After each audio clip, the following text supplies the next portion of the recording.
Check it out, check it, check it out, check it, check it, check it out, check it. Hey, Greg and the CE, call me hip hop junkie. Straight to your dome piece like Brass Monkey. All I wanna know, do you wanna get funky? CNC beats be. Welcome to Turf Talk, presented by Longstreth. I'm your host, Leah Secondo. On today's show, we have a very special guest. Kelce will be joining us on the show to talk about her love of the game of field hockey. Also on the show today is Duke's Issy Carey. Duke is a graduate student and also a very accomplished artist. And as well on the show today, we will also have the goalie trainer, and we'll take a look at the best highlights of this week. All coming up on Turf Talk, presented by Longstreth. We have to take a time out, and when we come back, we'll start this show right off. Stay with us.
Welcome back to Turf Talk, presented by Longstreth. One of the pillars for this long-established company is to grow the game. And I'm so pleased to be joined right now by Kylie. Kelce played in the area here, grew up coming to this place and buying all your equipment when you were a youngster.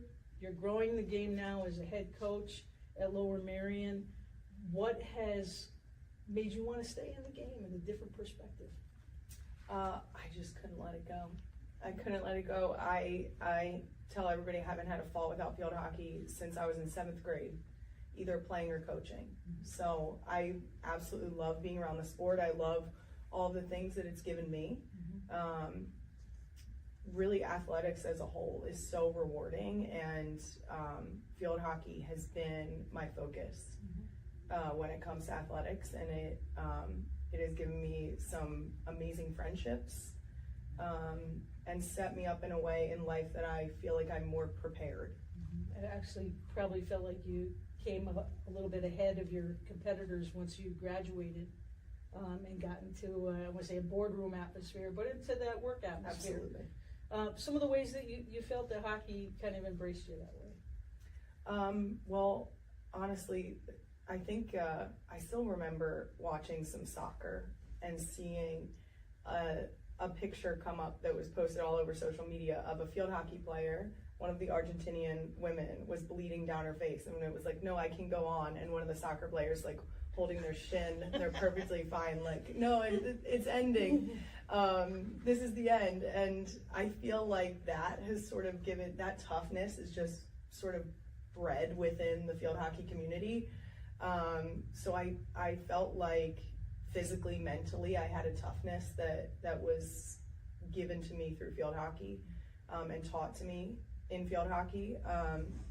I think it's so important to learn how to work with your team towards a common goal, and that's something that we stress now in the program that I coach in, because most of our girls will not go on to play field hockey at a collegiate level.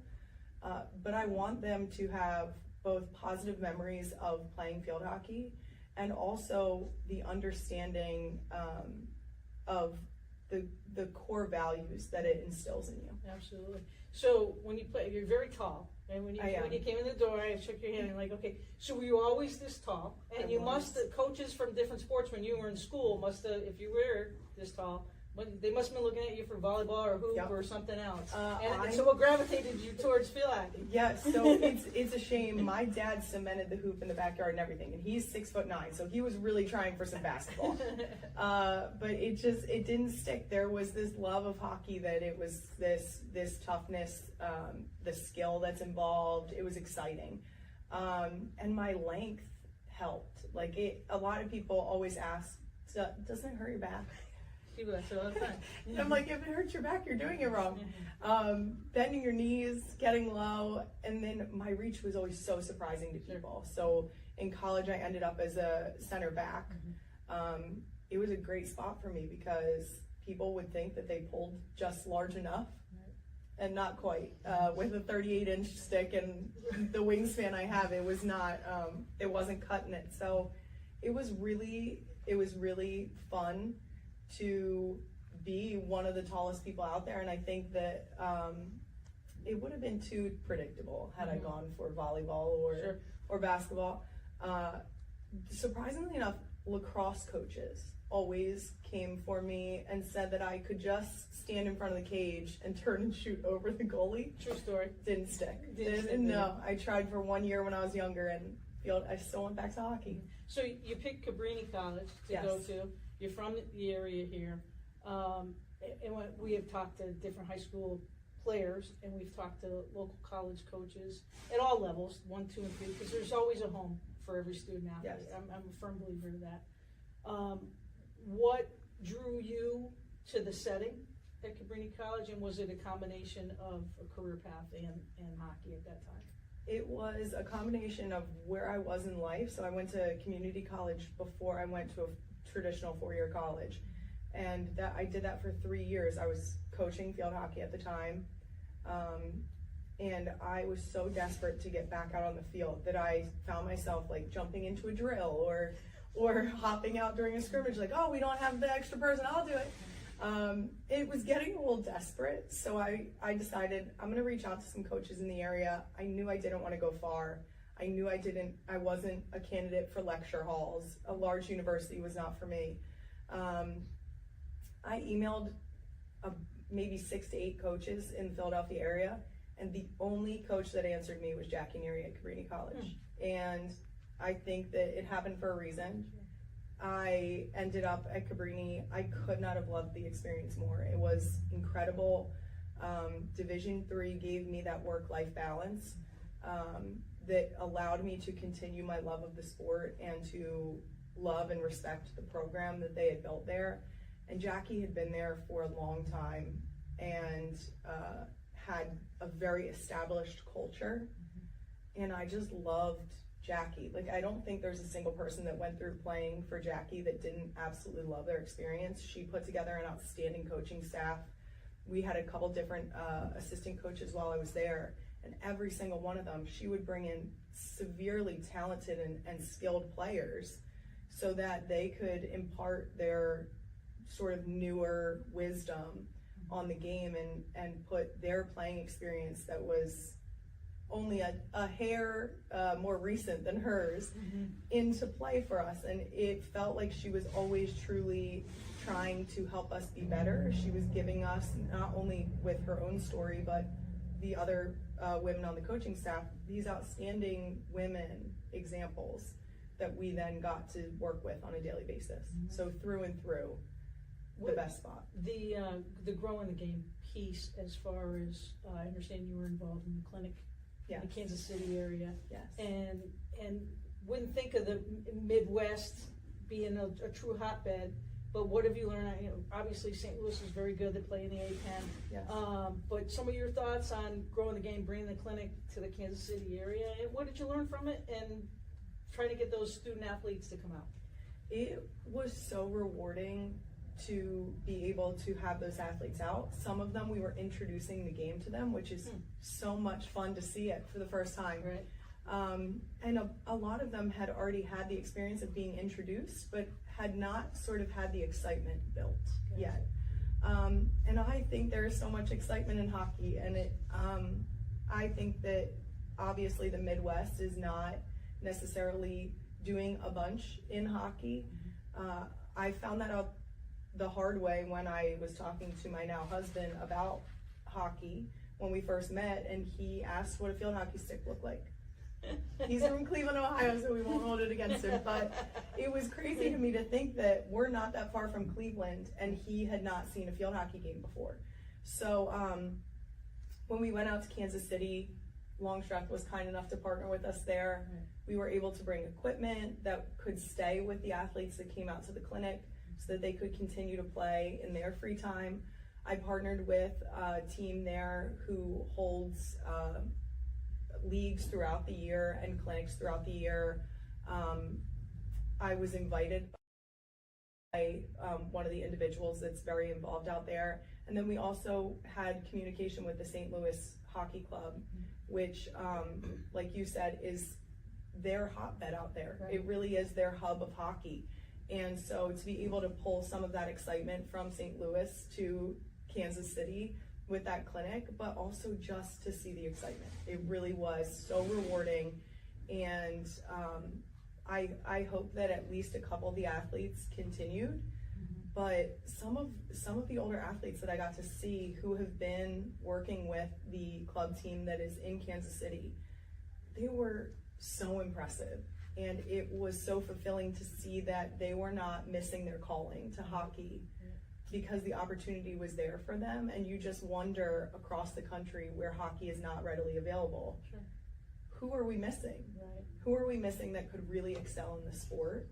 Who would love it and enjoy it while they play it, and then continue to grow the game afterwards. So you said that your dad was kind of pushing you towards the yes. loop in the other sports. What age was that you got involved? I did my first field hockey camp when I was going into third grade, maybe second. So I was introduced to it very early. My mom played a little bit of hockey in high school, so she sort of encouraged us to get involved. But my sister and I, it was sort of like a love affair. Like, we just loved it so much that we tried nearly every other sport. I tried soccer, I tried basketball, I tried lacrosse, I tried softball. I threw for track and field in high school, but it was only to complement field hockey season. Mm-hmm. So, yeah, it sort of took over. And luckily, my dad, he got on board really fast. He had to, he had no choice. You can't beat him, join him. So he turned it around pretty quickly. But yeah, we tried everything, and I think it was so good for us to try everything. But we just kept coming back. Coming back to the sport. If you had the opportunity, if we had a setting here at the store, which is a great setting, where there were young girls thinking about playing hockey, what would be the best advice that you would give them about the sport, about, the sport's changed, right? Yes. You can't just say I'm a center back anymore. No. Just some of your thoughts on how the game has changed and what you would advise them to do. I would say get as many touches as you can. I always tell very young girls that I see, don't tell mom and dad that I told you to do this, but when you're sitting on the couch, scoot your butt to the edge and just have your field hockey stick in front of you and just get some pulls in front of you. The more touches you can get, the more comfortable you're going to be with a stick in your hands. The more likely you're going to be able to accommodate a bouncing ball, or just to be able to watch the ball directly onto your stick. And if you get more comfortable and you're more comfortable with the way the ball moves and predicting it and knowing how your body is going to receive it, you're ready to be 2 steps ahead of the other player, because you don't have to worry about, okay, I'm going to think really hard about watching this bouncy ball onto my stick, settling it, and then deciding what I'm going to do. And I think as many touches as you can get, it also, once you're comfortable playing hockey, no one likes to be bad at something, right? No. It's an uncomfy spot to be. So as many touches as you can get helps you excel outside of practice, outside of that structured time with your team. And so if you can do that for yourself and you can invest in yourself in that way, then you'll slowly get better. And once you're getting better, you're more likely to enjoy it, and then you can really see why we all love the game. Absolutely. Kylie, Kelce, joining us on Turf Talk. Thanks so much for being here today and being on the show. Thank you for having me. We're going to take a quick break on Turf Talk and be back with more after these messages. So if you must fall to be wide, your mind can disturb your life. So like the darkness is the light, disturb your life. I'm scared from you, like the disturb your life. And you must know what you like, disturb your life, disturb your life. Welcome back to Turf Talk, presented by Longstreth, Leah Secondo, and graduate student here at Duke, and Issy Carey. And Issy, you're a very accomplished artist. Your work is all over campus, including the locker room area for the team. Yeah. What went into that process when the locker room was remodeled in your mindset? Yeah, so Coach Pam, our head coach, she came to me my end of my freshman year into my sophomore year, which is when we got the new building built. And she said, hey, I want you to do a mural in there that represents Duke True, which is something that anyone close to our program knows about. So what I basically went and did was ask everyone in the team at the time what Duke True meant to them, to kind of try and circulate some ideas around it. And then I made it into kind of a visual expression. So it's a Duke D with a bunch of like different terminologies and words and ideas that we use at Duke. And then in the middle is like an illustrated field hockey player, which is one of my old teammates, Josephine. So yeah, I mean, I think it's something that like we had in the moment. It represented the team at the time, but it continues to have connotations and meaning to every team, since I've been here now, but hopefully in the many, many years to come. So yeah. When you sit down to do your art pieces, yeah, is it like your zen, your quiet time? Do you have ideas, or it just starts with that moment? I mean, normally as soon as someone tells me about a project, the ideas start flowing immediately, and like my brain won't stop. It's like, okay, where can I go with this? And then when I sit down to do it, it's like it's already formulated in my mind. Normally I've like sketched it and mocked it up. So by the time I actually go to make the piece, it's a pretty straightforward process. But I think you should never know what art you're making before you make it. Like the beauty of it is you make it in the moment, and it's, our world is so crazy being a student athlete, being a Duke, and that's really my time to like center myself. It's like my meditation. So I really enjoy it. Yeah. Well, Issy has also gotten involved. Big weekend. Anytime it's the first weekend of the season. Well, second weekend of the season. Yeah. But it's Big Ten ACCs, and Issy designed the shirt for this big weekend. So tell us a little bit about this design. Yeah, so when Pam told me I was tasked with designing the new shirt, first thing the locker room said was put the Ball City in, aka this, which I guess has become like Duke and Durham's little sign. So they wanted the Ball City in there. We obviously have the ACC, the Big Ten represented, and then all 4 schools.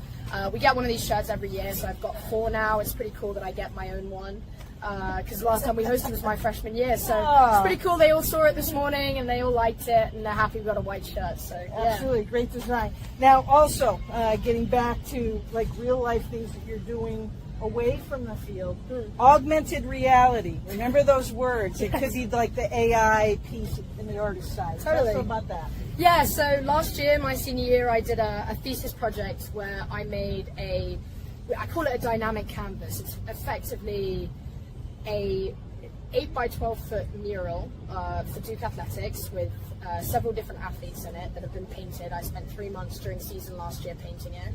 And then the second part of that is when you pull up your phone to it, the whole piece turns into an augmented reality. So the painting effectively starts to move. So you look up through your phone, it's stationary, and you look through it, and you see people walking past it, you see your normal backgrounds, but now you're seeing the painting itself move in an augmented reality.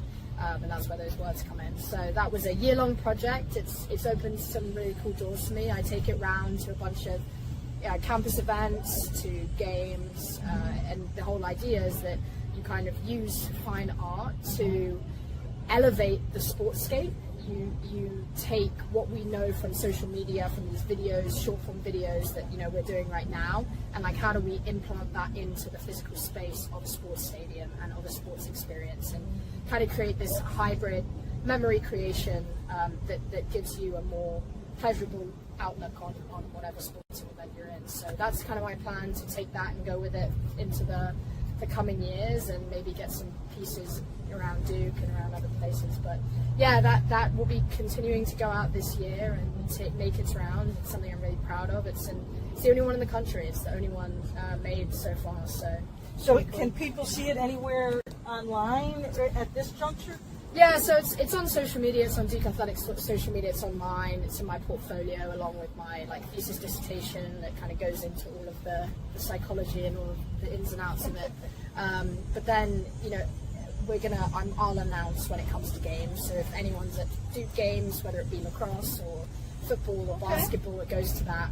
And then, yeah, you can see it. There's also postcards available, so you can actually have your own version of it that you can scan, and it'll move through your phone as well.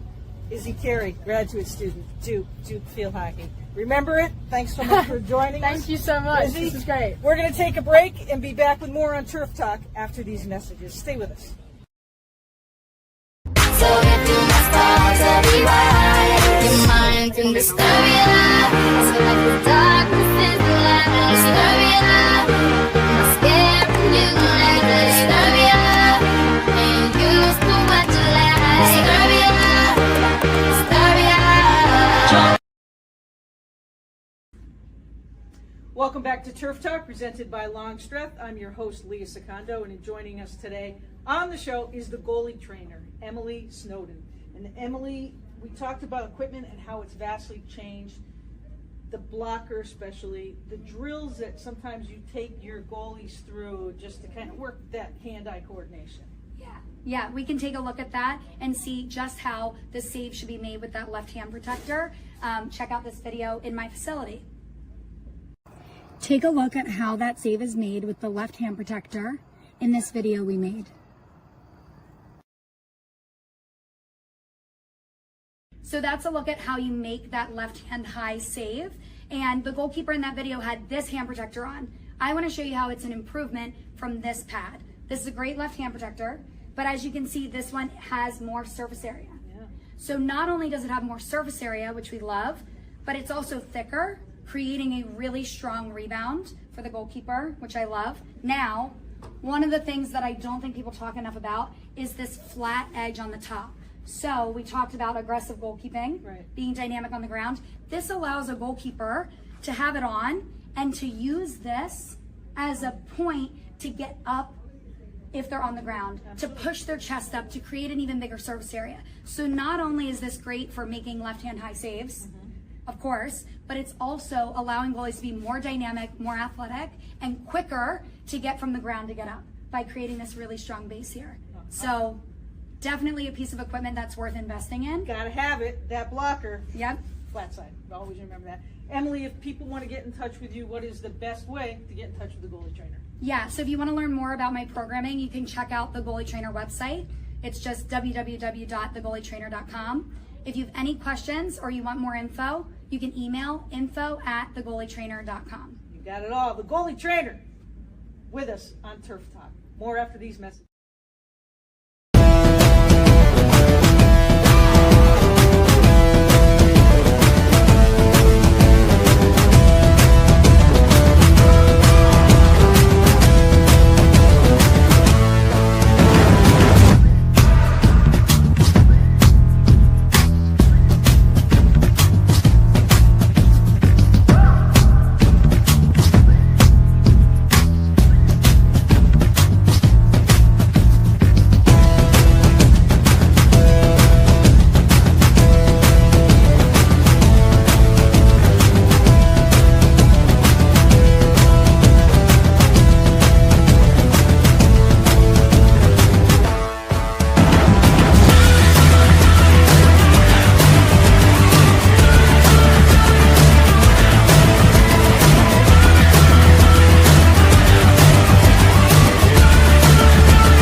That wraps up this edition of Turf Talk. So glad you could join us this week on the show. Hope to catch you next week on Turf Talk, presented by Longstreth. So long.